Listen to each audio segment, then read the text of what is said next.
Welcome back to the Mythic Dungeon International, and as we go into this rematch between the defending champions and the number 2 team, never too early to think about those prize pools at the end of the year for the global finals. Checking out the Transmorpher Beacon or Hoarder Alliance fireworks, those proceeds will go towards supporting the prize pool at the end of the year. I'm Jack, and joining me right now, we've got Sloot, Nagura, and Tettles here. This rematch is going to be a pretty important one for qualifying for LAN, but also just to be able to see how these teams in the Eastern region are going to stack up against those in the West. And at this point, it's really a game of who's more composed going into this one, Tettles, as Motherlode is the first map. Are either team really composed? We've actually seen a lot of mistakes from both sides for Battle for Champion and for Team D. We obviously saw some fiestas inside of King's Rest, which is actually the 3rd match in the series. But for Motherlode, we really want to see here, teams not be making mistakes with this Raging Affix. This Raging Necrotic Motherlode is actually very scary for the tanks. Making sure that the tanks end up staying away from the mobs and making sure that they end up not facing the Peacekeepers towards their whole entire group, or making sure that they the important casts and the important mobs do get soothed is very important on the side of Battle for Champion and Team D here. So I think the important thing to note here about this whole series is that we have Motherlode into Underrot, which are 2 dungeons where DK can be very, very good, as we've seen multiple times. And we know that Team D does play DK very well, as it was the only thing they played the last time around. But we see Battle for Champ actually never playing DK before. So I assume, we see no DK on both sides. Well, how about very that? interesting. Well, you're right. Wow. You made a very good point where you're going into high trash density dungeons back to back to back, and that's something that they're not going to be opting to run with here. And Salute kind of yields just some of the skips that they might want to be looking at. Yeah, that's I was admiring my new tattoo on the back of my head in the back room earlier, but that's what I was thinking too. And Nagura's absolutely right. When I saw no one holy, you'd think they would play, but maybe it's just more of a comfort pick at this point. They're bringing what they feel their big guns are out against. What is the other better team, perhaps? Yeah, and Twitch chat right now thinking that Team D is going to be bringing out those big guns with a 78% poll result going into this one as we start up in Game 1 on the Motherlode. That's a lot of percent. You know, Nagura, that's actually one more than 77% confirmed by Jack. Wow, quick math. So right off the bat, we're going to see both of these teams, of course, mass stealth straight to that pavilion area and do a mass pull. Curious to see, we've seen Nagura in the past, some of these teams be a bit greedy with their bloodlust and hold on to it instead of popping it right away, especially once half the pack is already dead. So curious to see what the 2 teams do here. I'm still just kind of mind blown that we do not see the DK coming out of Team D here, as it was their signature pick. That was the whole thing that pretty much made them win the first cup, just having those huge DK pulls, and now the second cup, just not seeing DK one time here. I don't know. Yeah, I mean, whatever they're thinking, I'm sure they have a good reason for it. I'm sure they didn't accidentally not pick a DK. They probably have the power to confirm. But 4 mechanized Peacekeepers coming in right now. Just a reminder, of course, we are in that enraged affix, so any trash mob that goes below 30% health will deal 100% increased damage, and then necrotic, stacking, healing debuff, and damage over time on the active target, usually the tank. A lot of damage coming in from this enraging, and part of what's so scary in this dungeon isn't just the tank damage to go. We talk about it day in, day out. It's the splash damage on the group. You have the charges from the thugs. You have losing my mind. The vendors? Yes. No. Well, the vendors I was going to mention, of course, with the spritzer, but the assassins. No. Peacekeepers. No, we're going around the same ones over and over. Grease gun from the mech jockeys. Got it. Jack, I got it. Grease gun from the mech jockeys. Yeah, going out, just splashing onto random members of the group too with Enrage. It just easily plops one of the DPS over, especially the monk. We all see the monk suffer so much in these dungeons because they don't have that kind of net safety from the cheat death. Yeah, so we see, of course, the necrotic also being a huge problem here. Especially because they do those huge pulls. Now, one thing to note, though, the Peacekeepers, they are very slow. You can see they cast a shield, they stand still for quite a while, they don't really do anything sometimes, so they're very easy to kite, but some of those other mobs are not. So you're definitely gonna want to make sure that you don't have a lot of necrotic stacks, especially if all those mobs go into just Raging Affix below 30%, increasing the damage by so much. As we see the Peacekeeper just going big, and then, of course, the Soothe coming out of the rest to do it to make sure to dispel it. Yeah, a lot of danger already coming in for Team D. Long is already procced his Trinket Von Zombie's Bargain, so won't have that cheat death effect available again for about 6 minutes now. Dipping quite low from these 2 mechanized Peacekeepers. Soothe has come in on both of them, as Nagura mentioned, as they kite around in circles. Both teams now, Battle for Champion, about to proc their first Reaping at 20%. Team D has already done so, looking to effectively drag this into a double hired assassin pull. Actually, there's 3 assassins in there, so a lot of kind of babysitting needed on those assassins. If any of those flechettes get off, especially with the lack of interrupts on the Toxic Blades, it will be doing a ton of damage damage to the group, as we already see 2 stacks leak onto the group. Long is running for his life right now. So much damage coming in from these mobs as Ab desperately gets a dispel on from those reaping stacks. You see Battle for Champion also just finishing up their pull, getting their 20% reaping wave, pulling it on top of some other trash. So both teams are very close to each other here, even though it looks like Team D procced their reaping wave quite a bit earlier, but it was really only a couple of seconds in between those two. And anything can really happen because it just depends how efficient and how big you can do those trash pulls, as they're going to be in this area for a very long time, probably still 7 minutes until the Bloodlust gets ready, and then they're going to go to the first boss. Yeah, we've seen the more kind of traditional routing out of these East teams in the Motherlode this week, so expect to see somewhere in the nature of mid-80s to mid-90s% trash before they even engage onto the first boss, the coin-operated crowd pummeler. Team D now at 35%, finishing off that quite dangerous pull that almost had Long eating the floor, essentially, and getting ready to proc their second reaping. Battle for Champion lagging just a bit behind, doing their own series of pulls, but 5% behind on trash. And in such a trash-rich dungeon, Nagura, you know, we usually don't scoff too much about 2, 3, 4, 5%, but here it's a pretty big deal just because of the amount of count you need. Definitely. We see Team D doing a little bit of a smaller pull here, though, where they only have 1 Peacekeeper and double Thug, while Battle for Champion is dealing with this double Peacekeeper and some more trash pull here, while they actually chain pulled something. I'm not sure if it was intentional, as the rope drops very low, and Jack also dropping very low, and it's almost...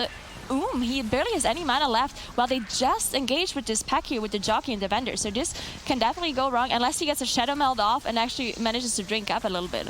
Yeah, he might be able to do that, but a lot of damage coming in right now on the Warrior tank as he looks to kite this Mechanized Peacekeeper away. Finally casts Energy Shield, giving him just a bit of breathing space. And of course have those mech jockeys in there for, which I couldn't remember the name for the life of me just a bit earlier, but the mech jockeys are in there now. So they have to be careful with the amount of grease guns that could go on random members of the team right now. 21 stacks of Necrotic on the Warrior tank as Battle for Champion is about to proc their second reaping. So finally, as you mentioned, Nagura, Jack was able to get a drink in, so the man is looking pretty good, getting ready for the second reaping wave, something that Team D on the right side of the screen is now dealing with, Ab popping that Tree of Life as well. Yeah, Team D dealing with their second reaping wave here as they pull it on top of some more trash here. Now, not again, I think it's kind of a smaller trash pull on top of course, having the reaping. Now, definitely when you're dealing with the reaping wave, you don't want to pull too big, as you know, there's just so many nameplates and everything is going on. And if you want to also interrupt all the vendors, you want to interrupt all the assassins, you want to deal with all the thugs and dispel the raging, you don't want to have too many mobs at the same time. So definitely when the reaping is up, you want to pull a little bit smaller, make sure that you're controlling the mob pulls properly. These are the best players in the world. You have to expect that they're able to read multiple nameplates, depending on how much they're stacking, of course. But Battle for Champion, 46% now, as they backtrack just a bit here with one more Mechanized Peacekeeper that's about to die, getting ready to proc their third reaping wave. Team D just slightly ahead, 2 more Mechanized Peacekeepers about to go down, providing a rather substantial boost to their trash. Now, one of the benefits of this, of course, we talked about a million times, is that they're purposely killing the Peacekeepers because you get the trash count from the robot itself and, of course, from the mech jockey that's inside. Ab getting a bit of a charge there from the addled Thug, but manages to survive it. Yeah, so one thing to note here is those healers are actually playing different talents. So Jack chooses to not play Tree Form, while we saw Ab, of course, pop the Tree Form early on the reaping wave. So 2 different talent choices, which usually means that if you have a Tree of Life, you usually want to play around it, you want to pull around it, or you have those really huge pulls where you need this extra cooldown to make sure your group stays alive. So maybe Team D does something big later on where they're going to pull a lot of trash after the first boss, where we've seen Buff Warrior Nerf Rogue wipe to earlier. Team D now at 61%, dealing with their third round of reaping. After just getting some hots in, nothing too dangerous right now for Long to handle, as the team does well to move out of the Lost Souls Shadow Smash Cast. Certainly don't want to be caught in the middle of that shadow area. Battle for Champion about to proc their third reaping wave, so not really too much separating these two teams right now. It's going to come down to certainly to a lot of those dangerous pulls coming in, probably after the first boss, like you're guessing, Nagura. Addled Thug getting punted away by the Typhoon there for Battle for Champion, who now prepares for their third reaping wave, and as it storms in on them. Yeah, we still have a 3-minute cooldown for both teams on this Bloodlust, so most likely we're gonna see both teams waiting for it before they go to the first boss. Now, the difference we've seen before from Buff Warrior Nerf Rogue was where they're saving the Bloodlust for after the first boss trash. Now, interesting to see if any of those teams choose to do the same, or if they're just going to use it for the boss, which is the usual kind of strategy we've seen from the Western teams as well. So one of the rogues, of course, on Battle for Champion, getting hit by one of those green swirlies, which debuffs you for 30 seconds with 10% damage and healing reduction, and just cloaked it right off after. So Cloak is just such an important tool for survival later, and actually now procs cheat death as well. Flechette's keeps going off on Battle for Champion. Really poor management by them there. Fortunately, no death, but the same rogue who didn't have the cloak available now does not have cheat death available for another 6 minutes. Certainly on this first boss, having that cloak is quite nice, so it should be back up by the time they aggro it. I think they're going to deal with their 4th Reaping Wave. We'll have to see. Team D, speaking of 4th Reaping Wave, should be able to proc that here, and going to be curious as to if they pull it into the boss, because usually, you know, you talked about this earlier, Nagura, as well, that Unholy DK would be great in this situation with that 4th Reaping Wave, but no option for either team. Yeah, still kind of want to know why they're not pulling out this DK here, as they were just known to do it, but maybe it's because their Windwalker is playing the DK, and maybe they just want the utility of the Monk. Maybe the rogues just are not able to play Windwalker or DK, so the only option for them is to play double rogue DK or double rogue Monk. And maybe they just choose to have this Windwalker, having the utility of it, especially in a Necrotic Raging, where the Ring of Peace is just so important, instead of having the DK and having the more damage. So maybe that's the reason why they're doing it. Frankly, I don't know, which ironically is abbreviated IDK, but Team D now on coin-operated Crowd Pummeler, 97%, waiting on... They actually don't have... I was just about to say waiting for their Bloodlust to be popped, but they don't have their Bloodlust available yet. Might use it with a combo of Foot Bombs a bit later on, but we do know these Foot Bombs give a 50% damage increase debuff onto the boss ×3, so you want to kick the last one in at the last second to extend to the 2-stack and go forward. Their Windwalker Monk on Battle for Champion getting charged by the Thug there, dipping to 12% health. Fortunately, no death as they proc their 4th Reaping Wave right now. Yeah, so definitely we see both those teams, Battle for Champ and Team D, just being a lot faster than the previous Motherlode we've seen, as they pulled the first boss already having 80% trash and just not having this Bloodlust ready, meaning they were approximately 2 minutes faster than Buff Warrior Nerf Rogue from the series before. So definitely very fast on both of these teams, as Battle for Champ is on 85% trash, and they're just kind of dealing with the Reaping Wave here, not even engaging the boss. So maybe they're waiting for their Bloodlust to be ready, but Team D definitely ahead here at this point. Team D actually was pretty close there. They missed one of their Foot Bombs on the boss completely and managed just to kick it in at the last second. So about akin to the same skill that we see Jack having in soccer, just missing his target completely. Team D now moving out of the coin piles, making sure that the boss does not absorb any of them, because every coin pile that is absorbed will give a 10% damage increase permanently to the boss for the rest of the encounter, multiplied by Tyrannical on here. And some of these static shocks can be quite a daunting task for the healer who wants to get in there and get some kitty DPS going, especially during the fire debuff. Coin-operated Crowd Pummeler at 85% for Battle for Champion, who has just, you know, a 5% trash lead. We said it's not, it is kind of a big deal in Motherlode, but with the size of the pull that we're probably going to see after this first boss, probably not the biggest deal. Yeah, so Team D actually popping their Bloodlust here at the very end of the Crowd Pummeler, so definitely don't want to save it for a later trash pull. Interesting to see that they're just popping it so late, especially because I assume not all of the DPS have their cooldowns ready at this point around, as Battle for Champ also popped their Bloodlust, but of course they pulled the boss later, so they most likely have their cooldowns up for Battle for Champions side. Now Team D about to kill the boss here, and now all eyes on them, because we've seen things go very wrong for this trash here. All eyes for them, especially if they pull a 2-pack coming up. But usually it's going to be a 4-pack with a lot of the Earth Shapers coming in. Earth Shapers, you know, Earth Shield, not the biggest worry in the world for these teams, but we have the Rock Lances. Rock Lance is very dangerous for the tank, especially if we have an Enraged Rock Lance go off. Now, you can spell Reflect 1 every 25 seconds, but the rest of the group needs to be on point with their crowd control and interrupt so that the tank doesn't get rando-gibbed, especially with the amount of Necrotic that comes in. You can already see Long, the Warrior tank on Team D, fading off at the bottom of the screen to reset those 22 Necrotic stacks. Yeah, I feel like they used their CC a little bit early here, as we saw the mobs not even being enraging, as they already had the Typhoons, the Vortex come in and the stuns. Now they're just struggling to kite, as they're out of CCs at this point, so they just need to finish it off. But no one goes down, so well done by Team D, even though I think they should have maybe delayed their CC chain a little bit longer, but they managed to pull it off without any deaths. Good for them as Team D does Mass Shroud, now working their way up to Azarok, the second encounter of the dungeon. Now they're still missing 10% trash between Azarok's death and running over to Rixa's platform. They will finish up their last 10% worth of trash. A lot of different options here. Some teams pull this Taskman or Ascari pack that we just saw fade off the screen at the bottom. Some go to the R&D wing, kill some of the masterminds there with the rat packs as well. So we'll have to see what they opt to do. But Team D getting started here on Tyrannical Azarok. The most dangerous part of this fight is the beginning with these 4 Earth Ragers that will fixate players, 2 per rogue. As you can see, they will stack bleeds on their active target if you don't get away from melee range, which could make the healer's life quite painful.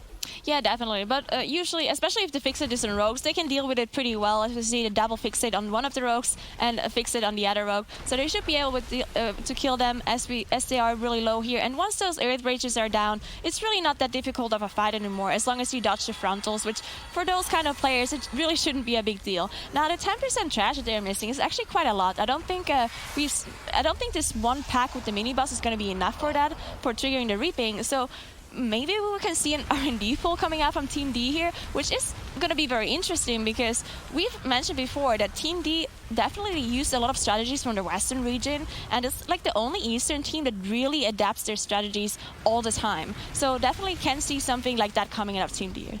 Battle for Champion stealthing up the hill as well, getting ready to pull Azarok in just a moment, but I'm just distracted here. Team D actually bumped one of the Earth Ragers that spawns periodically throughout the fight and just opted to kind of crowd control it on the side. Not really sure why. I guess it's just extra safe, but it's not particularly dangerous to have just one of them and passively cleave it down with 2 rogues and a Windwalker, and of course the Warrior with that Thunderclap. So nonetheless, they break it now by default because the boss will enrage and pick one of the Earth Ragers to do increased damage, but also take increased damage. So once that happens, the players happily join it on top of the boss and cleave everything down together. So they're just opting to play it a bit safe here. 30% on Azarok for Team D, and then we can finally see exactly what they want to do with their trash. Yeah, so both teams on Azarok now. Battle for Champ has 2% more trash here. And I just want to mention that both teams actually having 0 dapps and playing very clean here. Even if Battle for Champ is a little bit slower, but both of them just playing very cleanly here, which is something we didn't really see from those teams yesterday, as they had a lot of wipes and a lot of those dungeons having this sloppy play. So I'm glad to see that both of those teams cleaned up their play a little bit and just having those 0 dapps here, and I really hope I didn't jinx them now. Nagura, don't speak too early. Of course, we do have King's Rest as the 3rd map of this series, should we get to it. So we'll have to see then if they've certainly cleaned up their play. Azarok now 1%. It looks like, I guess, they're not dealing at all with the Ascari Taskmaster pack. They're just opting to move straight over to the mine cart and avoid the mines with the cart, as we've seen, unfortunately, some people not be able to do that. But right down the hill they go, and they're going to complete their 10% here with a pretty big pull. Now, you know, it's kind of becoming a trend lately for some of these bigger R&D pulls to complete your last trash, and oftentimes, at least on live servers, most people just stay away from this entirely. You got the Masterminds in there, you got the Echo Blade cast in. There's just so much danger in here if you don't kind of do one of those kill it before it kills you things. You just have a very finite window before you run out of crowd control and get overtaken. Yeah, let's really hope they don't pull a Method EU here as they deal with this R&D wing. We also have the Apex raging here, which just makes this even more difficult. They just want to make sure that they interrupt as much as possible once they drop low. As we can see, Loom just running away, making sure he kites as he has a bunch of necrotic stacks. But it seems to be they seem to be pulling it off properly here, as they will just need to kill this very last alchemist here, and then they proc their 100% reaping with 0 depths. Very well done by Team D. Yeah, 100% reaping, and they're going to rush over to Rixa's room as quickly as possible, the 3rd boss. They're going to usually go on the far side of the platform to get as far away from the incoming reaping wave, which has a massive aggro radius, as possible, so they can drop as many targets as they can. Probably a couple of will leak. Okay, I spoke too soon. None of them leaked through, so there we go. Unrisen Soul. Thanks for keeping my dreams alive, Risen Soul. They do come in, but they don't care about that. They pull it right on top of Rixa, who does pure fire damage onto the tank, non-blockable. So rather easy to get chunked here as a tank, as we see speaking of tank, Battle for Champions tank goes down right now with Azarok at 1%. Just a bit too much damage from the enraged mobs on top of the boss. Fortunately, Azarok does die, claiming their next checkpoint, so the Warrior was able to just release at the last second, but he's not going to have his cheat death trinket available, that Bonsamdi's bargain, for another 6 minutes now, and they still have 4% trash, probably about 2-3% once the Taskmaster dies. Team D looking in good shape here, 83% on Rixa. Yeah, so Battle for Champions them choosing to do the strategy where they pull the mini boss on top. But as I said, it is very dangerous to do, especially if you have Raging and Necrotic. Just having those stacking Necrotic stacks on the tank, especially with the boss, you can't really kite, right? You can't go away and just reset your stacks. So that's why we see the tank just going down there, especially on top of Raging too. And now they're going to proc their Reaping Wave here on the rats on the left side. Then they will also go to the next boss and use their Shadow Meld to make sure they skip their last Reaping Wave. As Team D is already at 60% on Rixa.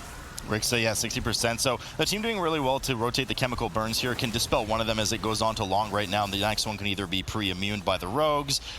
We can have the monk deal with it as well. Spell reflected by the warriors. A lot of options there to deal with the secondary one, whilst the first will always get dispelled by Ab. Team doing well, of course, to direct the propellant blast, bait it in a direction of where some of the goop is on the ground so that they have enough real estate to work with, because some of it will get covered by default from the pipes. Bit of a sloppy skip here, unfortunately, for Battle for Champion, as two of their members do go down. Cheat Death had to proc, unfortunately, for the rogue as well, who won't have that available for likely the rest of the dungeon. Jack getting his AoE res off, making sure everyone's nice and healthy, ready to go for Rixa, who is now down to 1/3 health remaining for Team D, who is looking very dominant here. Yeah, a little bit of sloppiness coming in from Battle for a Champ here, as they had the first tank death. Up until that point, they had 0 deaths, right? Then we see a tank death come in, we see 2 DPS death come in while they do the skip. So definitely they need to shape up a little bit, as they're already behind by quite a bit. On a tyrannical setting, 60% boss HP is a lot of time that they need to put into here, because of course, single target damage can't be increased that much no matter what you do. You can't have anything more efficient, especially with everyone having 100% trash. So you can't really pull anything on top or anything like that. So at this point, it's only going to be 2 bosses in between them and just finishing this dungeon. Not the best bait there for the propellant blast, as a couple of the members get caught in the goop that goes across the platform. One of the rogues very close to proccing that cheat death, but they do get away clean from it. And it's not even just the single target requirement that's a kind of a burden to overcome for Battle for Champion now, but 15 seconds of death as well. So, I mean, Team D is going to need to have a bit of sloppiness to their strat and the rest of their run right now to have any hopes for Battle for Champion to catch them. And it looks quite unlikely right now with how clean their run has been. They're getting ready here. They actually pulled the very first War Machine, so a bit of a sloppy sloppy skip coming up, but shouldn't be a problem for them as long as they all get to Mogul Razdunk's platform. They will be able to Shadow Meld all of this enormous amount of evil trash that will be chasing them, and get ready to pull the last boss in just a moment. Yeah, so once they get the Shadow Meld off, hopefully this time around nothing goes wrong with the Shadow Meld. Hopefully everyone does have it ready and do manage to reset. As we see, all of the mobs de-aggroed. Now, App is only on half mana, but he managed to sit down and drink a little bit. So usually this boss not too dangerous, as long as you don't get hit by mechanics that you can avoid. As long as you don't get hit by the Gatling gun and stuff like that, then the healer can be fine with the mana percentage that he has right now. You know, as you said that, 2 of the DPS got hit by the homing missile, so unlucky for them. But the tank, of course, pre-positioning the robotic head here in one of the areas where you don't have to move him too much, because the boss is a pain to move with the frequent cast between Gatling gun, homing missile, etc., and his rather large melee hitbox, so that the team can just kind of rotate around said hitbox, depending where these Boomba bots drop their missiles with the rows and columns, and just avoid it without having too much mobility needed for the boss. Getting ready to get to that 50% phase. Their Bloodlust is coming up. I'm gonna go ahead and assume that they're gonna use it on phase 2. It's usually the more DPS effective means to use it. Using it during the transition just for the 2 Sky Scorches is the safer thing to do, but certainly not very efficient. Yeah, most definitely we're going to see this team, Team D, the #1 team from last year. I'm pretty sure they're going to choose the more efficient way over the safe way, even though they probably know that they're ahead at this point. But it's really not that big of a difference, right? They're 40% difference, so if anything goes wrong for Team D and they have a wipe or App dies, anything like that happening, then of course Battle for Champion is going to be right at their heels. So they want to make sure that they kill this boss easily here without any wipes or anything going wrong, as they almost reach 50% where he goes into the intermission phase. Battle for Champion not too far behind, though, at 90% on the same boss. Still 3 deaths on the board versus Team D's clean slate of 0 as they enter the transition phase. Boss will become largely immune to damage with that yellow shell around him, and the players will have to run over to these kind of pylons that go down with these large orange swirlies and bait the boss's drill into them. Once all 3 are destroyed, they will be returning back to phase 1, trying to finish off the boss and clinch the first match. Yeah, so Team D definitely is gotta say, like, their strategy here is very good. Even, I mean, they just kind of watch the Western region do Motherlode and just say, oh, they're pulling something in the R&D wing. This is interesting. We should try this too. So they try this Western strategy, and they pull it off perfectly in this tournament environment, just showing that they're so cool and their mentality is just perfect, as they had a lot of struggles in other series before, in this King's Rest and in Toldagor, just barely winning against Buff Warrior Nerf Rogue, just by a very close margin in this Toldagor, where they wiped to the last boss, just keeping their cool and making sure that they're performing here and doing those risky pulls still with this R&D wing pull. Just having 0 deaths in this dungeon, just very impressed by Team D here. Yeah, it's actually very, very clean. You know, they could have just had an off day yesterday or something. Who knows? I mean, we'll know for sure if we get to King's Rest, right? Which I hope we do. But Team D now at 25% on the board. Bloodlust is halfway through as well. They did indeed save it for the second round of Phase 1 as they look to close out this first game. Unfortunately, Battle for Champion just not fast enough. A bit of sloppiness with those 3 deaths is all it took against this very polished Team D team. They're looking now to restart their Phase 1. They're just finishing up their transition phase, but probably too little too late here, Nagura. Yeah, most definitely. It's going to be Team D pulling off this first game here. Now, there's still 2 games to go, so Battle for Champ can definitely catch up here, but it's going to be hard compared to a team like Team D, who are just playing so cleanly in this very first showing in Motherlode. Now, one thing to mention again, this DK, right? So I just want to see Team D just even improving more and just getting one of their rogues to play DK so we can see the Windwalker plus DK. And oh man, you are really hung up on this DK, but nonetheless, Team D showing that the D stands for dominant and not depleted today, Jack.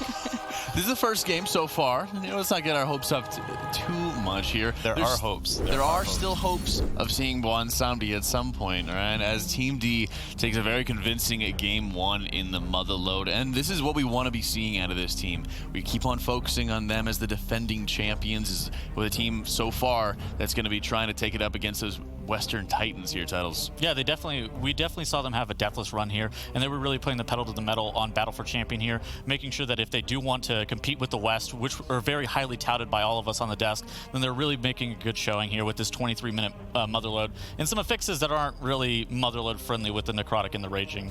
Yeah, and having to look at some of the affixes going into this, they definitely had a lot of areas where they could have been wiping. Yeah, and we actually did see pretty much the Team D show here. They did a pretty big reaping into the first, pretty big second reaping into that pack there, and that really propelled them in order to be able to stay ahead of Battle for Champion there. They ended up being about 1.5 minutes ahead on Battle for Champion on coin-operated pummeler, and then just really kept that lead. Obviously, we did see Battle for Champion have a couple mistakes here and there with just a couple intermittent deaths on the tanker, a couple other players, but Team D really just showing up, making sure that they have the cleanest run in Motherlode that we've seen in a long time, even with these difficult affixes of Raging and Necrotic here.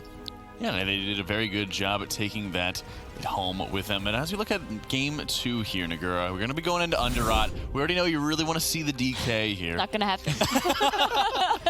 What else are we looking for from Team D if they want to 2-0 this series? Okay, so I don't think they're going to be playing the DK because the Ring of Peace is even more important in Underrot as we have Sanguine, right? So if you want to pull things on top of a boss and you don't have something like a Ring of Peace and then a Sanguine pulls drops underneath the boss, that definitely is not good to have at all. So I don't think they're going to be playing the DK, unfortunately. But since Battle for Champion doesn't really play it either, all they have to do is play cleaner and have a better strategy, as we have seen in the Motherlode. But we've seen them do both, right? I mean, I think they ended up playing DK and Windwalker, or at least they were known to. So maybe you could have your wish while they still maintain the strength of that Ring of Peace. But, I mean, going away from the double rogue meta... No, not on my watch. Not on Sloot Samdi's watch here. But before we get into Game 2, we'll be taking a quick break and then a matchup between Battle for Champion and Team D. Don't go anywhere, guys. Team D is up 1 against Battle for Champion here as we're going into the Underrot for Game 2. At this point, we got to be seeing who is going to be taking this one. We saw chat very heavily favoring Team D on this one, Sloot. What's your take on who's going to take the series? I think Team D will take it ultimately, whether it's a 2 or a 2-1, we'll see. I really hope it's a 2-1, so we can see King's Rest. Yes, I do. But I do think Team D will take it. I mean, they're just looking like they're back to themselves from last week. Maybe they had an off day yesterday or something. Okay, so I'm going to go with Battle for Champ because I don't want to put the caster curse on Team D, but we all know who I'm really rooting for here. Is that how it works? Mm-hmm. I'm actually just excited to see Sloot and Nagura on different sides of the table on this one. Because the roasting will be incredible.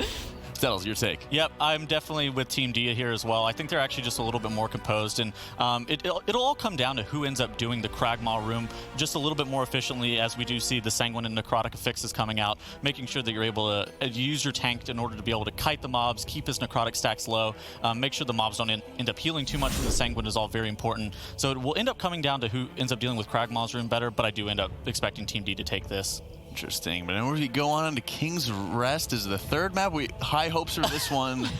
I see you're hoping for the biggest bloodbath we've ever seen in King's Rest. Is that right, Sleep? Less RNG in chat right now. Less RNG. Now, as we're going into it, though, no DK for Nagura, unfortunately, on this one, as the mirror comps are getting ready here for the next series. This is game 2 between Battle for Champion and Team D on the Underrot. The Underrot.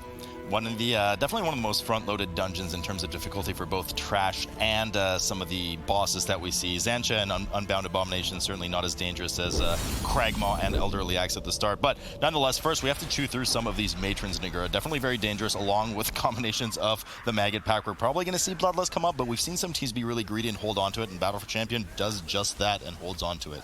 Yeah, Team D actually pulling those ticks on top, which is very interesting because of this Sanguine affix, right? If you see those ticks just going down, just putting those pools everywhere, but we saw a very good, well-timed Typhoon coming out of app here to make sure the mobs got knocked out of the Sanguine as soon as the ticks died. So very well done and very good knock management by Team D. Now, one thing to note here is that they have a Ring of Peace and they have a Typhoon on both sides, so they should be able to deal with the Sanguine properly, but there are some mobs, and of course bosses too, who can't really be knocked, so definitely still got to watch out for that one.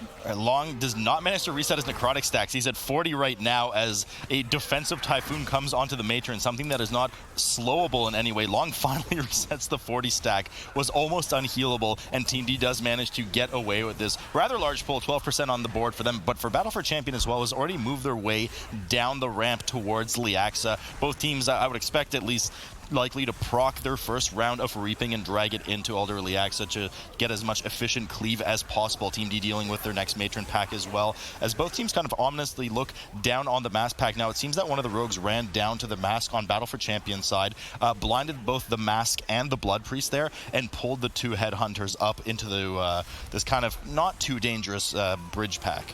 Yeah, we saw actually one of the rogues getting hit by the Matron cleave. Now, the Matron will sometimes charge to a player and then do a frontal cleave, and if you get hit by it, it's a very nasty bleed that will do a lot of damage. That's why we saw the cheat death getting procced by the rogue, but thankfully Jack had 3 form ready and did manage to heal the rest of the damage up, as they now shadow melted the rest of the trash that they were seeing earlier, as Sloot mentioned, and now they are going to kill the Reaping that they didn't manage to shadow melt on top of the first boss here, which they have the Bloodlust ready and they choose not to use it here, so interesting to see what they're holding it on to for.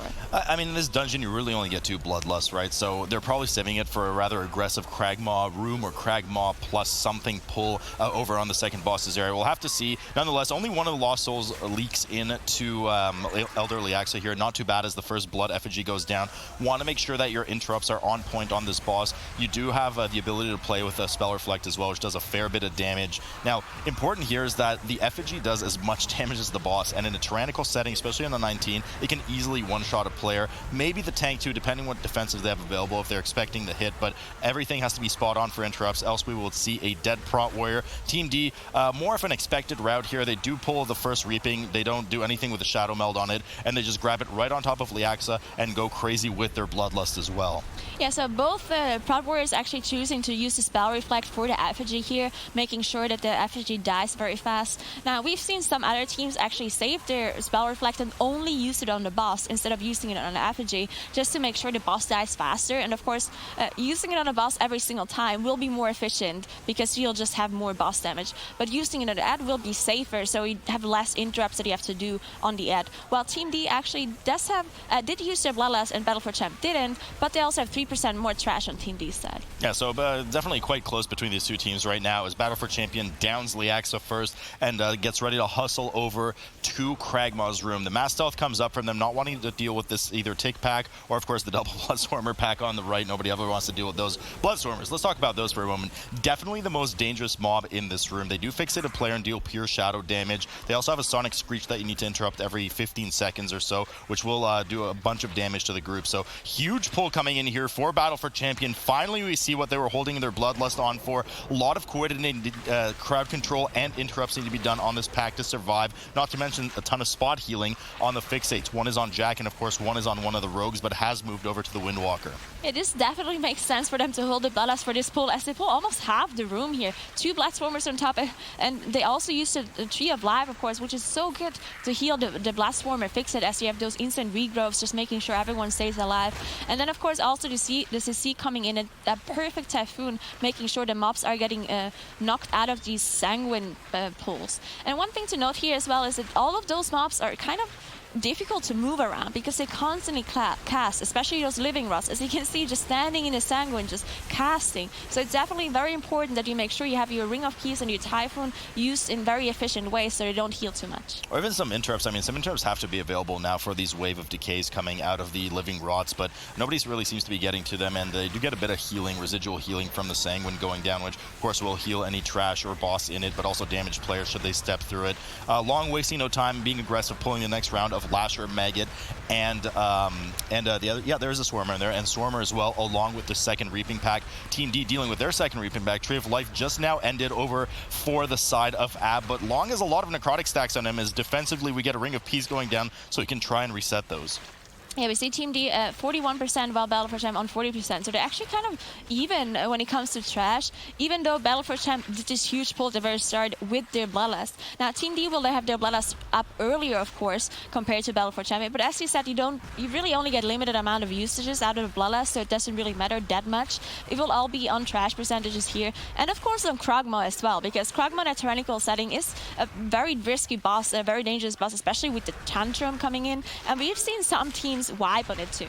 Yeah, I mean, the super dangerous boss. Well, you know, we did have Quaking on some of the unfortunate combos, but certainly something that could wipe teams.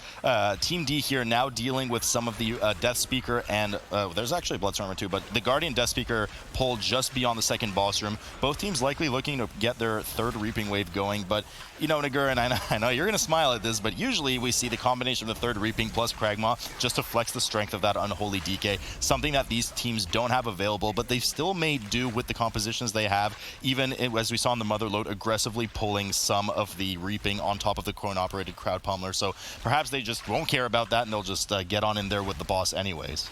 Yeah, definitely also is very important here on this very last trash to make sure you drop the Sanguine pools in a proper position, because if you drop it all over the room, then Krogma will just maybe charges into a Sanguine pool, or while he does the Tantrum, he will go into a Sanguine pool. So you want to make sure that you drop it very far off to the side. You don't want to have it anywhere in the middle of the room, and you don't want to have it anywhere close to where the charge is going to go. That's why we probably see them just kiting it to the very edge here.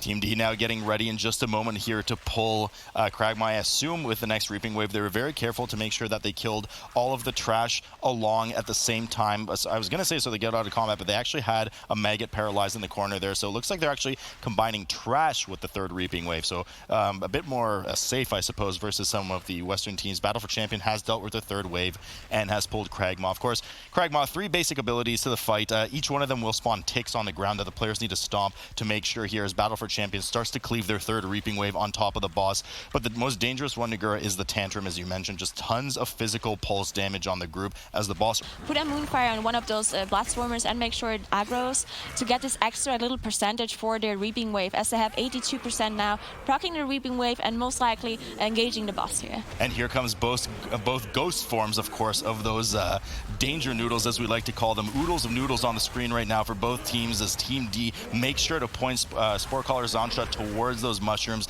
getting the shockwave and destroying as many as possible. You want to make sure that there's no mushrooms active when the boss reaches 100 energy for that Festering Harvest, or else the group will get stacks of disease equal to how many mushrooms are alive. Now, fortunately, somebody can run through them as an emergency. You have cloaks, etc., but we do have a Windwalker on both sides that is capable of dispelling should anybody get in too much trouble.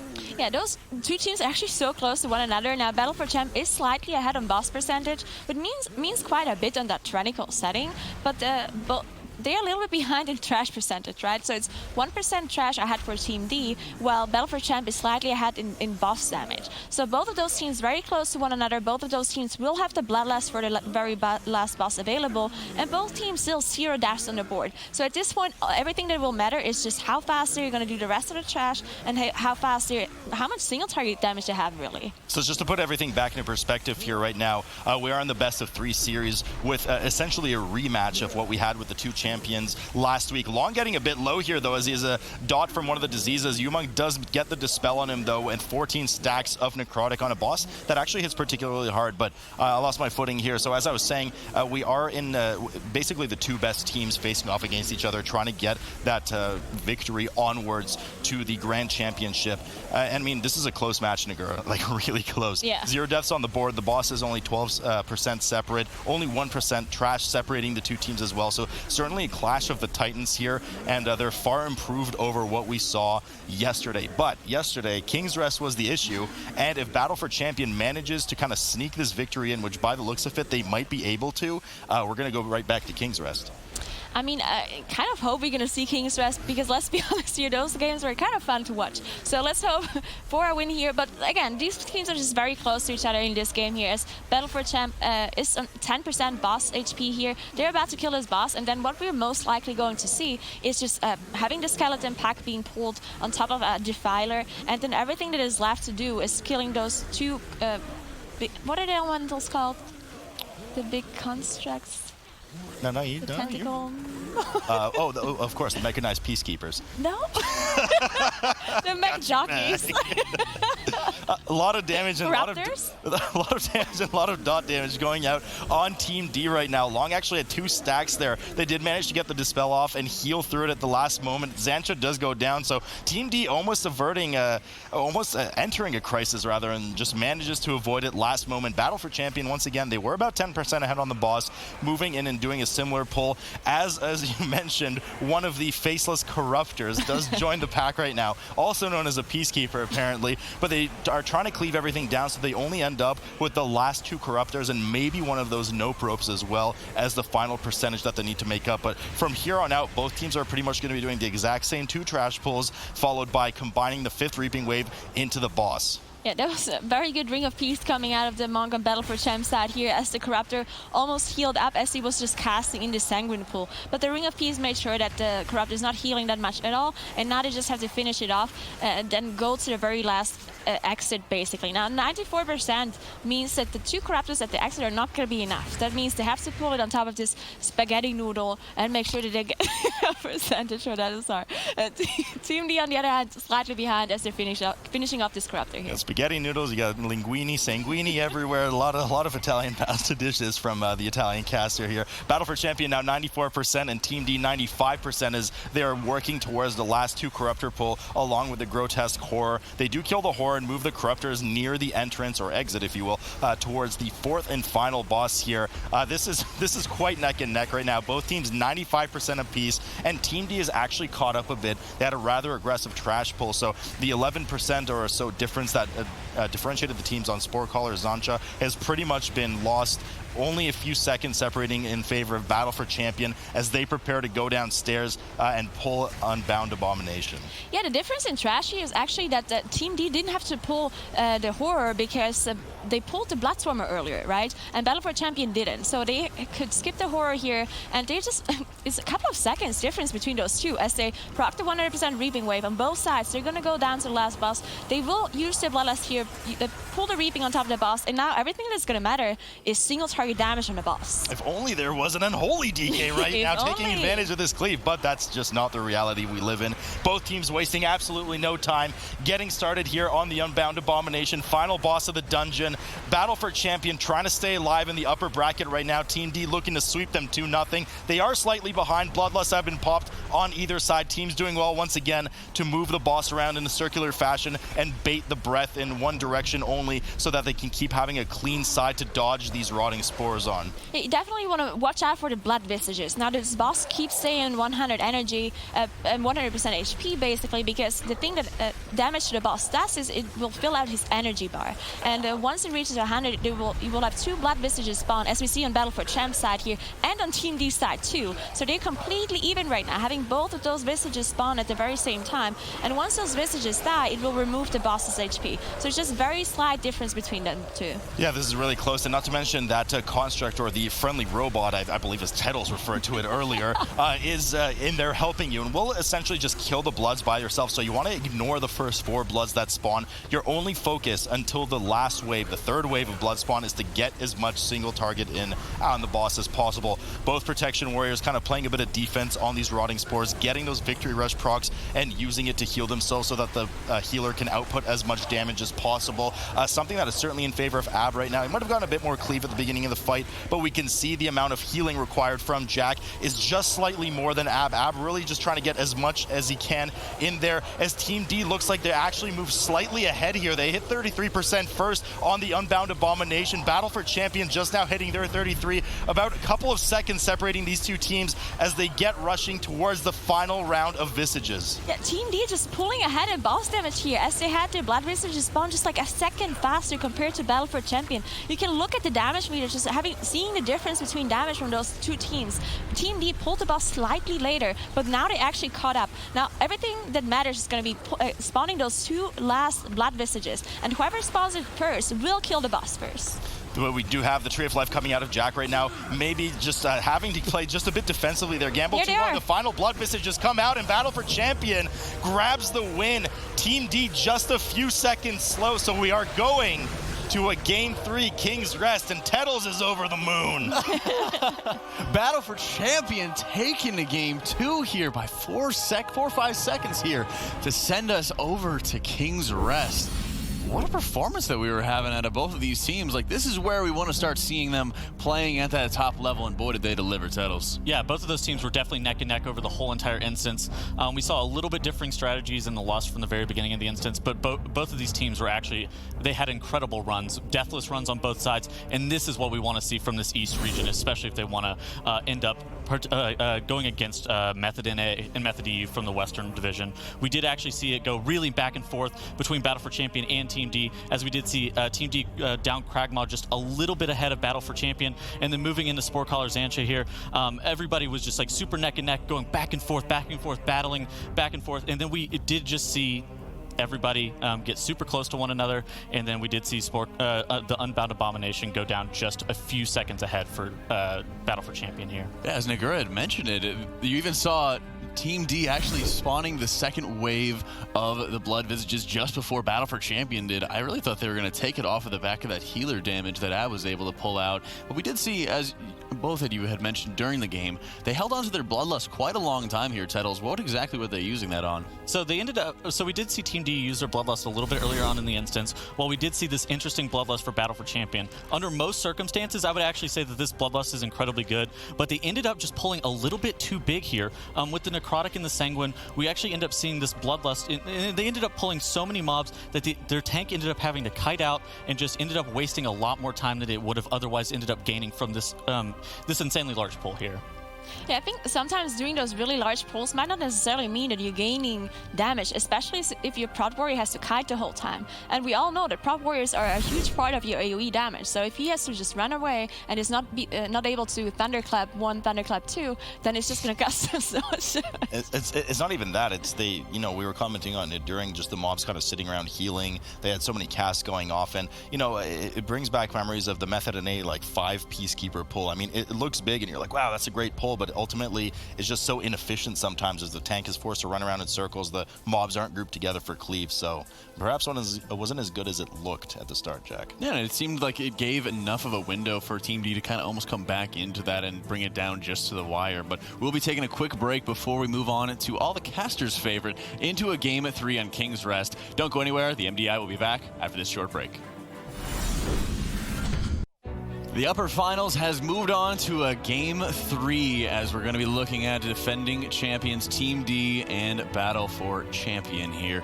At this point, we're moving on to King's Rest, one dungeon that has absolutely obliterated both teams here, Sloot. Yes, it has. And I'm excited. Now, I tried to bring a jar in here and label it souls to claim more souls in my souls jar, but unfortunately didn't. I do have these ready. I'm hoping to be able to use them for the following dungeon, but I do predict a bloodbath. I mean, we were just talking about it during the break. Both of these teams had a lot of issue, a lot of struggle with the dungeon yesterday. So they're certainly looking just to kind of redeem themselves right now and have a nice solid run and not have their rest kind of lay in the King's Rest too. Yeah, I think King's Rest, I think we've seen all of the teams struggle so far in King's Rest. And also, if you look at the time trial times, because this was a time trial dungeon, there's just so many teams who have very horrible times. I think Team D actually at 37 minutes, which is just... It was eighth place. They were 8th place, it was 37 place. minutes. So this is one of the most difficult dungeons in this cup tournament. So we just want to see as clean play as possible from those two teams, really. We actually saw very similar strategies between Team D and Battle for Champion whenever they were both playing these matches, with how they ended up dealing with the Golden Serpent Room, both of them electing to pull all 4 packs of trash.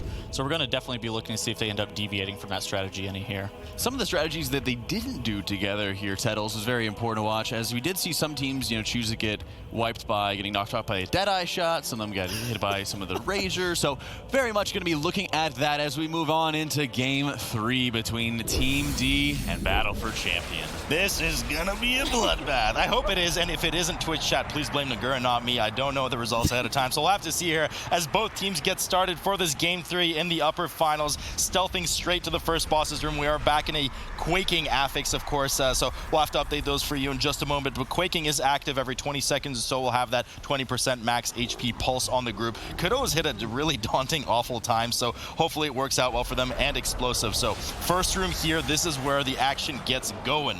Yeah, we want to see again if both of those teams want to do this huge pull again. Team D actually pulled it off properly the last time around, where they pulled the whole room, they did 0 deaths, they popped their bloodlust, and yes, they're doing it again. Both teams pulling the exact same thing as they did last time. Now, Battle for Champion, though, on the other hand, the last time they did this pull, they didn't actually pull it off properly, and they had a bunch of wipes here, I believe 10 deaths even from this very first pull. Yeah, it was quite unfortunate for them, as Long already playing defensively, heroic leaping well far away from those mobs, not wanting to get any of those casts, while Battle for Champions tank just sitting right in there, face tanking for as long as possible before the champions get too out of hand, along with the ice cast from those Witch Doctors. Shadow Bolt volleys going off on Team D, doing well to interrupt as Bloodlust is just fading for them. Most of the trash about to die here, but the melee getting clipped by some of these whirlwinds, getting a lot of that nature damage, or is it frost damage? Nonetheless, magic damage, 10-second debuff. Certainly don't want that when the healer already has their hands full with the tank. Battle for Champion, though, pulling it off right now, about to proc their first reaping, and Team D following suit.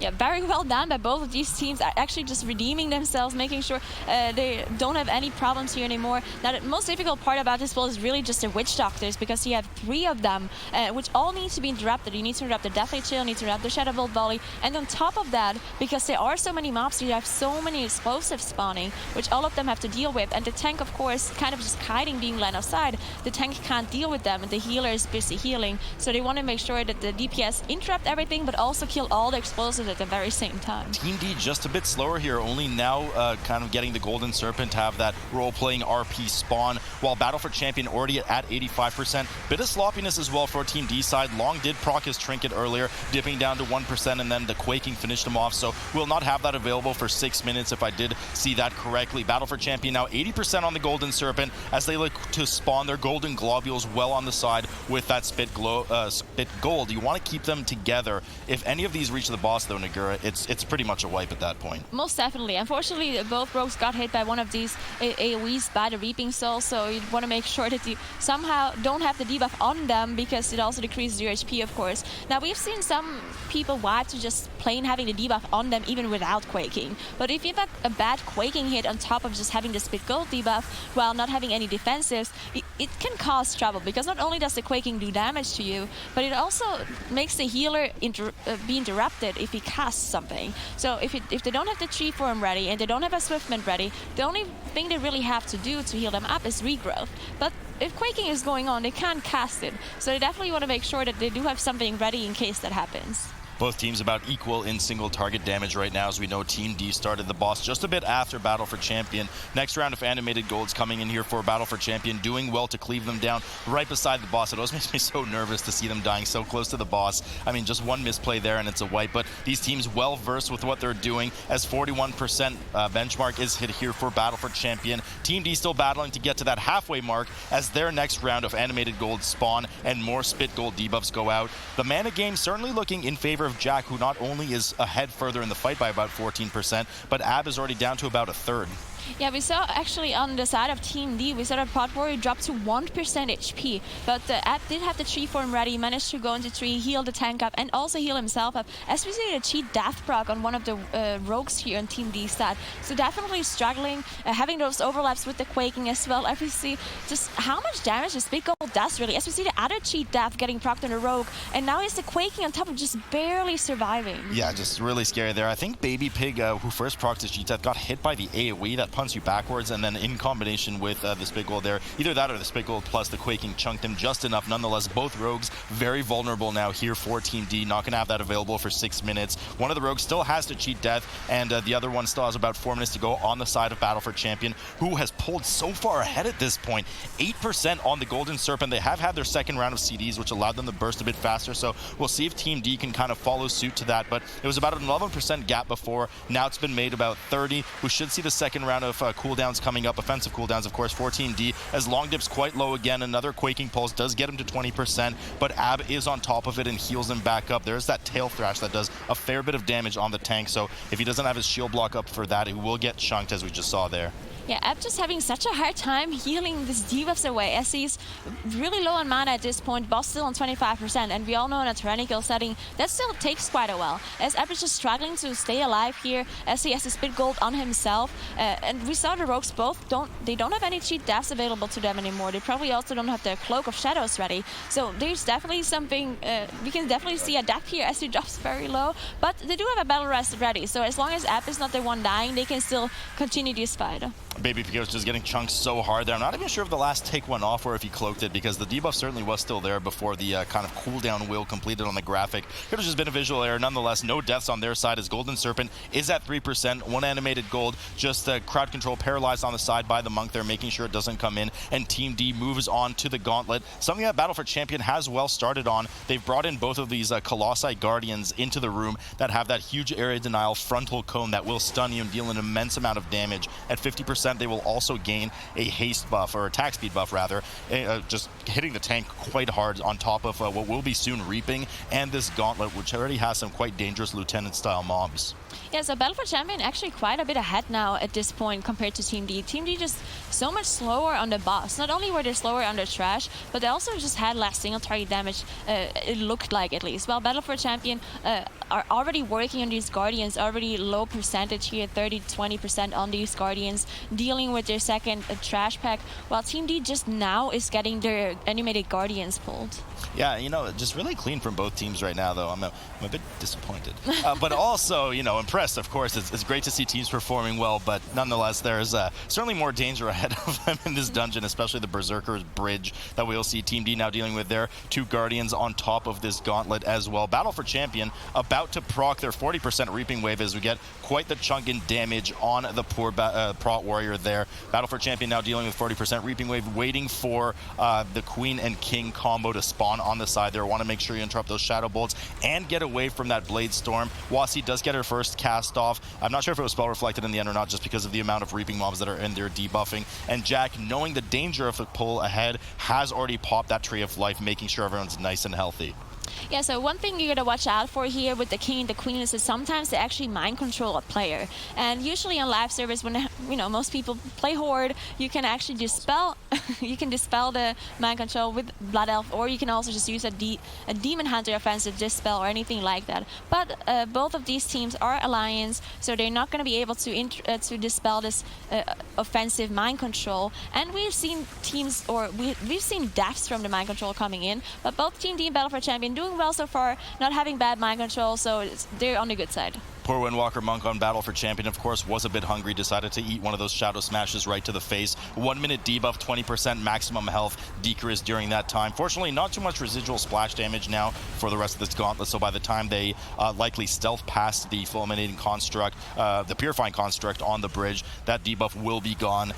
Team D now at 43% have almost dealt with their second Reaping Wave entirely as well, and are waiting to pull the next Queen, the Archer that has the Raptor pet Queen that we see here for Battle for Champion, who hits quite particularly hard. Fortunately, now we do know that ranged physical projectiles are blockable, so prot players having a much easier time than they used to on this, where they just kind of had to eat it to the face. Long dipping just a bit low here. Tree of Life coming out of Team D's healer Ab, making sure everyone's nice and topped.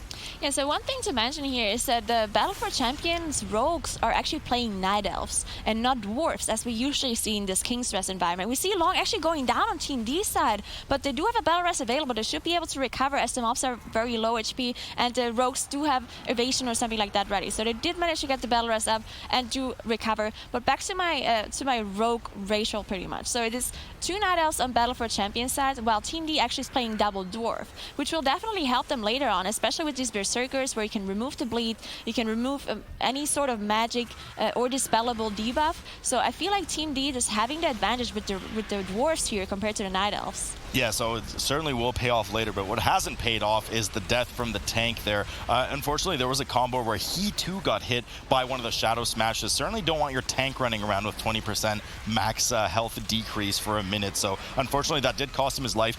Didn't have that Bonsamdi's bargain available, the Cheat Death Trinket. We know it procced on the first boss, actually on the trash before the first boss, so certainly a bad series of event here for Team D, which is still struggling to finish the rest of their gauntlet, while Battle for Champion has already moved through the rest of the room, dealt with all those small ooey gooey rich and chewies, and pulled both constructs over to the tombs on the side to make sure that the entomb is baited on the closest sarcophagus.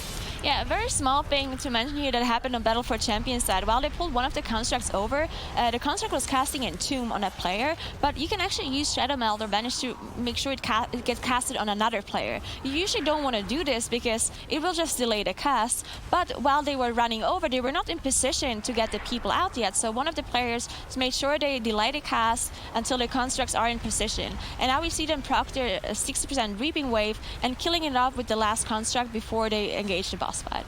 Yeah, so a bit less aggressive. We have actually seen usually teams pull the 60% Reaping Wave along with Machimba, the second boss. Nonetheless, the Intermission Construct here is about to be killed, and they will be pulling Machimba momentarily. Jack is fine on mana too, as the rest of the wave comes in from the Gauntlet area, but they're still delaying the pull on Machimba. Perhaps they just know how dangerous this boss is. Hits the tank extremely hard. Just a lot of spot damage. Spot healing needs to be done, and if anybody gets caught in any of the flame AoE on the ground, it does tick on ×0 when it lands on the ground and can easily one-shot or two-shot unsuspecting players. So looking to just clean this up, take it a bit safer, whilst Team D has pulled the GUIs and the Construct as well, dealing well with babysitting a lot of the explosives that are spawning as Long kites the Construct over to the same side that we saw Battle for Champion have. Yeah, I don't think I really like the way they're dealing with the Reaping Wave here, as they're also using the Bloodlust here, surprisingly, on Battle for Champion side, meaning that they probably not want to do the double Berserker pull afterwards. Maybe they just want to play it a little bit more safe because they had so many problems with this dungeon earlier. But against the Reaping proc that they did, so the one difference that it will be is that this construct that you can see right next to the boss, the soul of the construct, will actually be proc with the next Reaping Wave. Now, if you kill both constructs at the very same time, they will be proc with the 60% Reaping Wave. But so if you pull the 80% wave, then this construct will engage, and if you die while dealing with the 80% Reaping Wave, which we've seen happen for both of those teams, then it's going to be very difficult for anyone to Shadow Meld, just because those Reaping Souls will put you in combat, and if you're in Machimba's room, you're still not going to be out of combat because you have this Construct Reaping Soul here.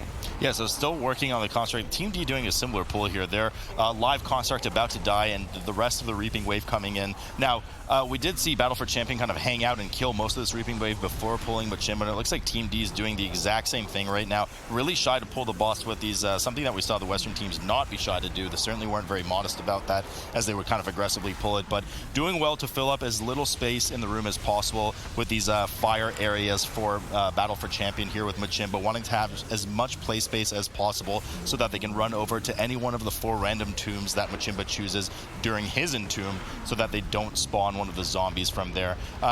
rather dangerous mob. Certainly, we haven't seen it, I don't think, once during live yet that I can remember. So it would be definitely a very big boo-boo if the players did that. Team D has killed their Reaping Wave off, gotten out of combat, and gone straight onto Machimba as well.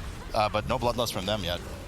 Yeah, just one thing to note here, that Team D and Battle for Champ so far have been playing the exact same strategy. So Team D just doing everything slower at this point. They did have one death coming in from the Warrior, but it didn't really cost them so much time either. So really just doing everything a little bit slower, having less damage, being less efficient, while Battle for Champion already on 17% on boss, so they approximately 50% or 60% boss HP behind, which is quite a lot on a tyrannical setting. As we know, Machimba just takes such a long time. They used to Bloodlust on the pull, and now it's 7:40 left. So 20 minutes something on this boss fight, just taking so long on tyrannical. Yeah, it's taking quite a while indeed as Machimba gets down to 7%. They're trying to kind of hover him around the exit to the room to save the precious seconds of running up to the Berserker Bridge, but unfortunately they've clouded the entire exit in fire, so they'll have to have a bit of travel time here as Machimba finally does fall first for Battle for Champion, getting ready to move on to the dangerous Berserker Trash. Now, they don't have the Bloodlust available. We have seen some teams very aggressively do the double Berserker pull anyways without Bloodlust, but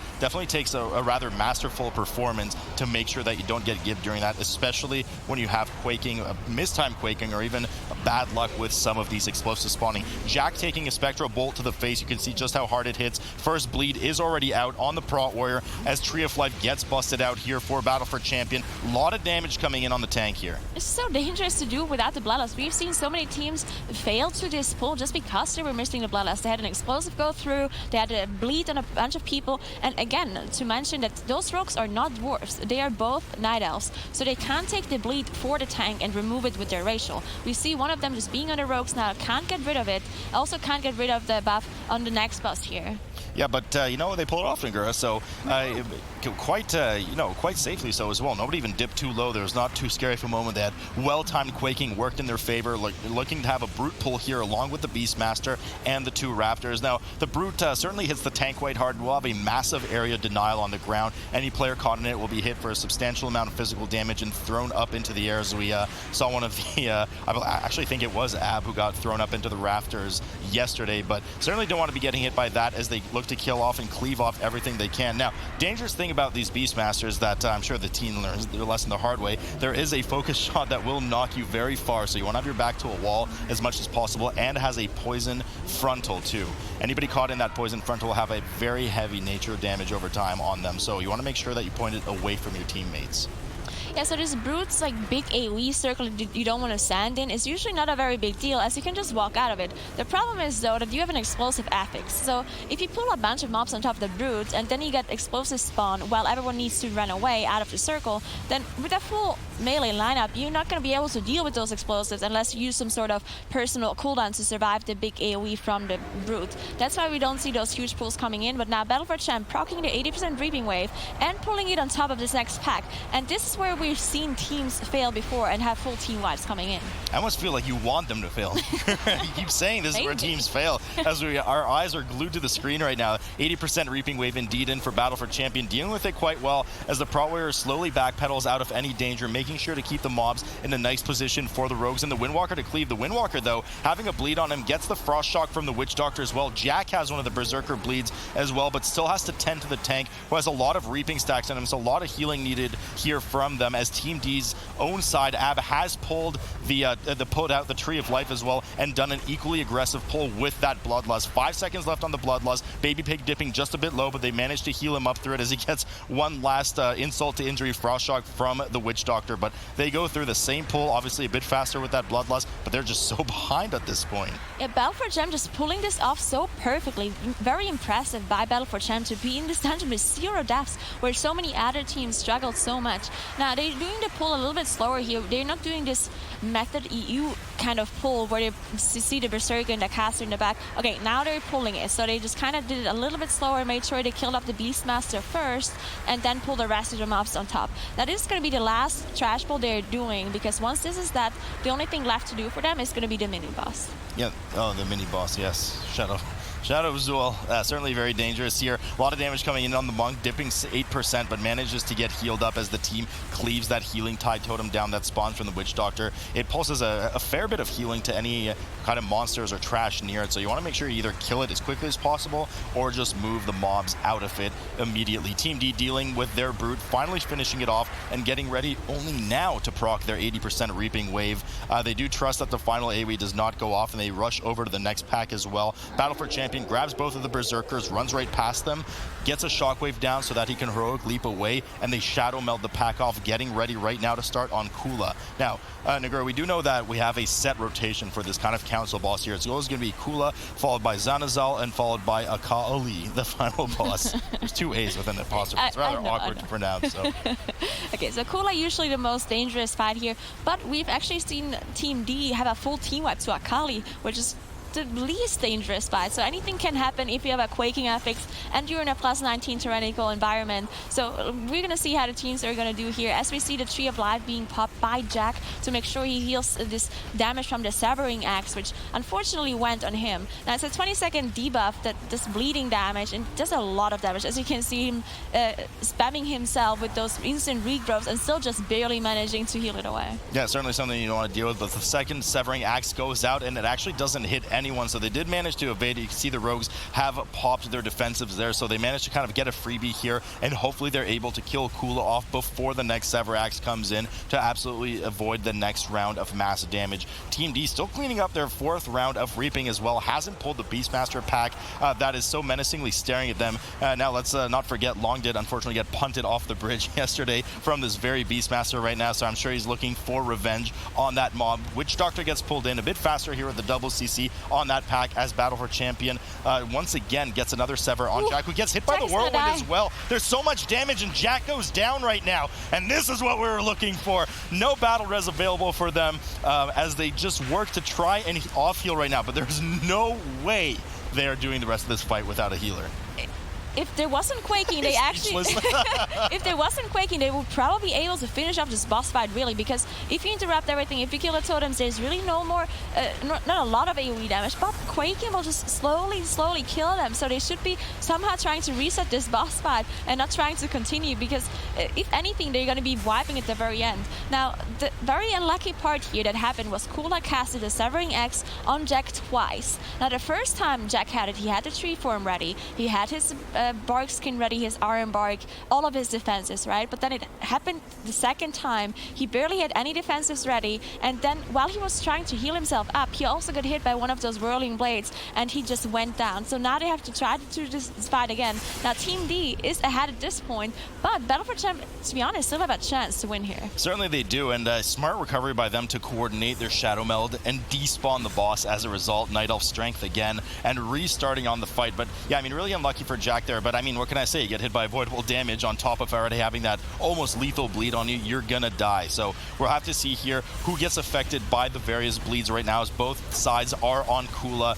Only 20% separating the two teams. Baby Pig does not have the cheat death available. Could come into play a bit later on as the team's doing well to dance around these whirling blades, which will give you a 6-second damage over time bleed should you get hit by them. So that's actually part of what the detrimental combo was earlier for Jack. Here we see Team D said App also getting the bleed on him, so just both of the healers being a little bit unlucky, because on Team D side we actually have 2 dwarfs who can get rid of the Severing Axe on them with their dwarf racial if it happens to go on them. Now App, of course, Sadrudi can't be dwarf, so they gotta be an idol for the Shadow Meld, and we see another one just going on the Windwalker Monk, not being a dwarf either. Just unlucky for both of those teams. The here. boss knows. It's picking them off on purpose. Umuk now getting well healed here by Ab on Team D as Kula goes down in just a moment here, and they'll get ready to start on Zanazal, dealing well with a lot of the residual damage from the totems, making sure that you kill the explosive one as quickly as possible, followed by the Earth Wall. Those are the 2 major ones, especially in this full melee comp. Now, they'll have to coordinate well the interrupts for the lightning bolts, along with getting some spell reflect damage from Long the tank as well. Finally, Battle for Champion at 7% as they deal with one last Quaking before they're about to kill Kula here. Another Severing Axe going off at the last second. second, though. Unlucky for them as it goes on one of the rogues as Zenazal spawns right now. Yeah, thankfully it didn't go on a healer again. Now, even if the rogue would somehow die, they could still rest him up with one of those battle rests available to them. Now, Team D, of course, on Zenazal already, so they are 40% ahead when it comes to boss DPS. But of course, these bosses here have a little bit less HP as a full boss because there's 3 of them, right? So not that far behind at this point for Battle for Champion. Of course, the deaths are equal. It's 1 death for each because they did manage to get the Shadow Melt off on Battle for Champion side. They didn't have a full wipe coming in. So the time completely equal. Everything left for them is just going to do, whoever does more damage will win.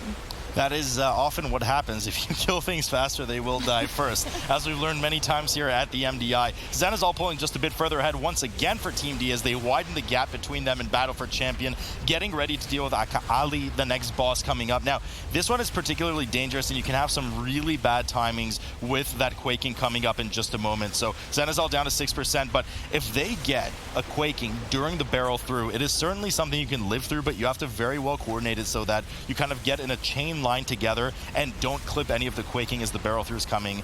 We saw that be absolutely lethal, I think, for Team D yesterday, if I'm not mistaken. So hopefully it doesn't happen, or hopefully it does, depending on what side of the fence you're on. Hopefully something happens, and we'll see if that results in the same thing. Akali finally being pulled here for Team D, the final boss of this trio council.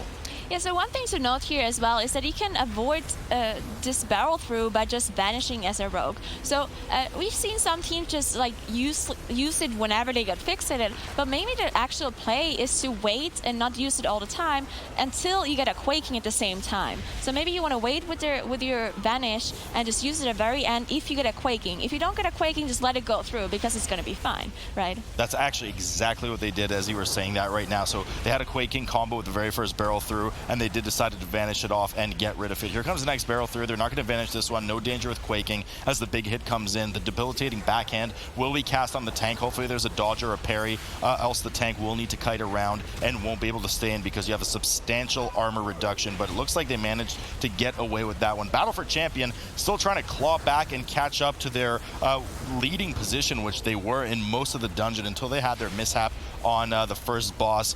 Calling out 68% for them. It actually got a little bit bad of a combo here. Now Jack actually died. Okay, so again, they don't have a battle rest for Jack, but this is the last boss, and it really it's not so dangerous. The only thing they have to watch out for is the barrel through and the Quaking combo. So if there's vanishes left or anything like that, all they have to do is make sure they avoid it somehow. Now, the monk, in theory, could jump off the platform and teleport back up to the latest combo, but we can see him not really doing it now. We get another barrel through. All they have to do is finish up this 38% and not die somehow. I mean, that's a bit daunting of a task. Yeah, just kill it, Forehead. 38% on the boss. I mean, it's not that simple with the explosives going off. They're running out of get-out-of-jail-free cards with the Shadow Meld right now, and they kind of frankly ran around getting some extra damage as well as the Windwalker did run into the Whirling Blade, just trying to off-heal as much as possible. 10% left on the boss. They are able to pull it off, but once again, it just widens the gap that Team D is able to create between the two teams. Akali goes down. They will have the checkpoint here. Jack should be able to res up in a moment as they too will mass stealth over to the Shadow of Zul. Definitely the most dangerous mini-boss in this entire instance. Tons of damage coming in on the tank. Yeah, so Team D already, it's Team D's game to win at this point. The very last boss, not really the most dangerous boss of this whole instance. It's probably the easiest one out of all of them. So we didn't really see the team struggle at all. Now on this mini boss, of course, it is a tyrannical setting, so it's healable, of course, as we see Long actually dropping so low just because of the Quaking coming in. Yeah, the Quaking timings are just absolutely brutal sometimes in this dungeon. Now you get that get out of jail free card every once in a while, but this Shadow Barrage does an immense amount of shadow damage, but also has a 10-second damage over time effect too. So something that you just need to babysit the tank and rotate cooldowns so well through it. They move away from the pool, which of course only has a short-range pulse. Long getting quite low again, just can't get out of this 20% area as he spams Ignore Pain as much as possible. The Bonsomni Trinket procs, and Long goes down for Team D. Immediately the battle res comes up as some of the Shadow barrages going to the rest of the group, but the Rogues do well to pre-cloak there and immune any of the residual damage from the tank dying. Baby Pig does get the dot on him, as Long has another one as well. A lot of work cut out here for AB as they finally managed to down it with a bit of sloppiness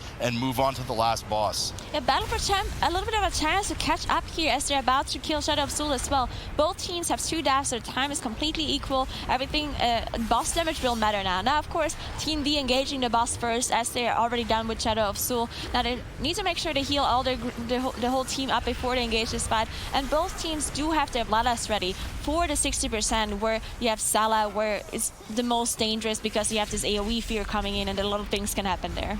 Both teams just getting rid of their reaping, of course, with that Shadow Meld. And both tanks actually not having their trinket available for this boss. They used it, both procs on that Shadow of Zul mini-boss. So dangerous. So they're vulnerable on this fight for a complete death. Only advantage for Battle for Champion here, should they need it, is they have 3 battle reses on the board versus Team D's 1. King Dazar now, 81% for Team D, 87% for Battle for Champion. Both teams holding on to their Bloodlust and mass offensive cooldowns, getting ready for that 60% wave, 60% checkpoint on the boss, where we will see the next Raptor come down, the one that the boss mounts and shares and redirects rather all damage into. While that Raptor is alive, AoE fear is constantly cast on the group.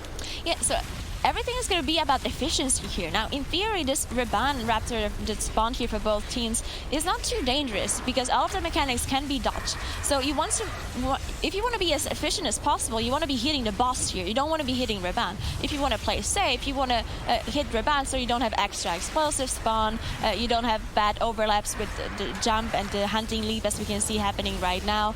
But both of those teams seem to be focusing on the boss, and the boss percent is completely equal at this point. Battle for Champ using their Bloodlust here. Yeah, exactly. So Battle for Champion used their Bloodlust a bit early. Salah finally spawning here for Battle for Champion as they look to chew through as quickly as possible. Blade combo coming in on the tank, really heavy damage, and some of the melee getting clipped by the whirlwinds around the area that will add a nature damage over time effect. You certainly want to be avoiding that. Last thing you need for the healer to be focusing on, especially with these quaking leaps going out. Finally, we see the Bloodlust being busted out here for Team D on the right side as well. King Dazar now down to 58%. A lot of damage going in on both sides, but the mount has been killed. Both teams 53 apiece right now. I think Battle for Champion just playing so risky, not focusing Reban at all. They were just single targeting the boss, while Team D actually focused Reban a little bit more. Battle for Champ had Reban alive this whole time, just focused targeting the boss and actually catching up on single target damage. Now they are ahead in boss damage, so this risky play just paying off for Battle for Champion. They are ahead at this point.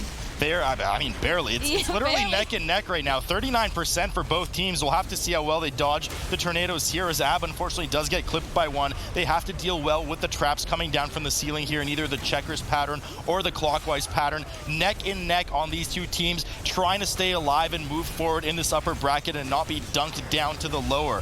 Oof, this is completely neck and neck right now, and there's no death difference separating the two of them. This has to be, everything has to be about efficiency now, but I hate to see that those DPS getting hit by those tornadoes, because it means the healer has to go out of cat form, has to heal them up, and every single point of damage matters at this point. So I want to see those teams not getting hit by the tornadoes, so Jack and AB can stay in cat form, do as much damage as possible, because you can see both teams exact same boss percentage here at this time. This is going to come right down to the wires. Dazar's melting for both sides right now, about to enter the single digits of percentage. Battle for Champion now at 10% first. Team D right behind. A lot of damage coming in as the Warrior Z goes down. They have their battle res available. Get him up immediately. That's 5 seconds on the board, though, as Team D rockets ahead at 5%, getting ready to close out the series and claim the King's throne here. But Quaking comes down. Both Rogues proc cheat death over for Team D right now. They get out of dodge real quick and look to close out the match. Barely seconds ahead of Battle for Champion as they stay alive in the upper bracket. Just by a hair. Sorry, Luke, excuse me. Team D does take down a Battle for Champion, and that was an incredibly close King's Rest, and surprisingly a lot cleaner than any other King's Rest we've seen so far here, Tettles. Yeah, that was definitely a photo finish, but it wasn't without big mistakes here on the side of Battle for Champion. Battle for Champion definitely should have won that match off the back of just a couple mistakes on the council fight. They ended up making a few mistakes there, and it ended up putting Team D, giving them the lead and giving them the opportunity to even come back in the match that they had no business winning. Yeah, at that point, it really seemed like early on, Team D was just not able to catch up, and Battle for Champion just handed it to them. Yeah, basically Battle for Champion and Team D do very similar opening pulls, with Battle for Champion just doing it a little bit faster, a little bit cleaner. They also end up having a decent amount more damage on the Golden Serpent, getting that boss down about a minute quicker than on the side of Team D. We also did see Battle for Champion do the identical pull of Team D that Team D ended up using Bloodlust for, ended up being a little bit of an inefficient Bloodlust on the side of Team D, and then Battle for Champion faltered here on the council fight, ending up having their healer go down, having to reset that boss. And then obviously on Dazar, Battle for Champion ended up losing some people, having a couple deaths, and then just ending up falling behind. We actually did see Team D get incredibly close to dying, as we saw both rogues proc their cheat deaths there. So it was a really photo finish here for both teams. I think even if they hadn't died, Battle for Champion really could have actually been the one to actually take that win. They were just a couple seconds ahead, a couple percent ahead on that one. That was incredible to be able to see there, Nagura. Yeah, even if they had a full reset on the third boss and it still was so close, so it just shows that Battle for Champ just was so much more efficient. They were doing the exact same pulls throughout the whole dungeon with Team D, but they just killed everything a little bit faster. I think they just had more damage, played everything a little bit more efficient, even though with the same pull. So just this huge mistake on the council boss is costing them so much. Yeah, and I know that we talked about how they had to reset the boss, but how exactly were they able to pull that one off, Tettles? Yeah, so we actually did see Jack go down here. He unfortunate Jack. Yeah, he gets the Severing Axe on him, and then he gets hit by that Whirling Blade, and Jack ends up falling there, unsurprisingly. So everybody ends up grouping up, and then after Jack ends up falling, they're calling for, oh no, everybody needs to group stealth, group stealth. So the Warrior and the Rogues end up using their Shadow Meld here, and then we do see Zanzel going away here for a second, as soon as everybody does end up getting stealth and having that threat drop. I was really lucky that they had that. I wasn't thinking they were going to have like Transcend or something like that set up outside of the room. So very strong performance there. But if we're looking at the official times on this run, it was very, very close. And like you said, it ended up kind of coming down to a hair to see who was going to be able to actually end up taking it on to that one. We do see the 31-31 compared to the 31-18 on the side of Team D to be able to take that one. Just with those extra deaths kind of sealing it, but otherwise it would have been 1 or 2 second differences here. But as we're taking a look at bracket as well, Team D going to be moving on thanks to that little gift from Battle for Champion there. And this is just one of those kind of catastrophic situations, Slew, that we've seen a number of different times on critical bosses. I mean, that was heated. I'm still out of breath after the end of that. But I mean, that was just, you know, every time Nagura said, oh, they're pulling a bit ahead. By the time she finished her sentence, the percents were right back together. And it was just insane to see. I mean, Battle for Champion, if they play like that, they're going to be meeting Team D back in the grand final later today. Without a doubt. Now we have to go into Buff War, Nerf Rogue versus Black Mamba to see who will then face off against Battle for Champion.